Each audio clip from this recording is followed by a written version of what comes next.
Pan India star Prabhas సంచలన దర్శకుడు Sandeep Reddy combination లో రాబోతున్న స్పిరిట్ కు సంబంధించిన లేటెస్ట్ న్యూస్ ఒకటి సోషల్ మీడియాలో వైరల్ గా మారింది. రీసెంట్ గానే రెగ్యులర్ గా షూటింగ్ మొదలుపెట్టిన ఈ సినిమా ఫస్ట్ షెడ్యూల్ హైదరాబాద్ లో జరుగుతోంది. ప్రభాస్ సహా ప్రధాన పాత్రలన్నీ షూటింగ్ లో పాల్గొంటున్నాయి. అయితే ఈ ప్రాజెక్ట్ కోసం ప్రభాస్ సందీప్ ఓ షాకింగ్ డెసిషన్ తీసుకున్నట్టుగా తెలుస్తోంది. ఈ సినిమాలో ప్రభాస్ పవర్ఫుల్ పోలీస్ ఆఫీసర్ గా నటిస్తున్నాడు. మొదటిసారి ఆయన ఖాకీ చొక్కా వేసుకున్నాడు. దీంతో డార్లింగ్ లుక్ ఎలా ఉండబోతోంది అనే ఆసక్తి అందరిలోనూ ఉంది. ఇప్పటి వరకు అధికారికంగా ప్రభాస్ లుక్ బయటకు రాలేదు. అయితే ప్రభాస్ లుక్ ను ఇప్పుడే రివీల్ చేయకూడదని భావిస్తున్నారట. ఈ నేపథ్యంలో 6 నెలల పాటు ప్రభాస్ బయట కనపడకూడదు అని డిసైడ్ అయినట్టుగా తెలుస్తోంది. అంటే ఎలాంటి పబ్లిక్ ఈవెంట్లలోనూ ఆయన కనిపించే ఛాన్స్ లేదు.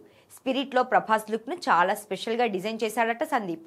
అందుకే ఈ నిర్ణయం తీసుకున్నట్టుగా చెబుతున్నారు. ఇదిలా ఉంటే ఈ సినిమాలో బాలీవుడ్ పవర్ఫుల్ లేడీ కాజల్ ని తీసుకున్నట్టుగా తెలుస్తోంది.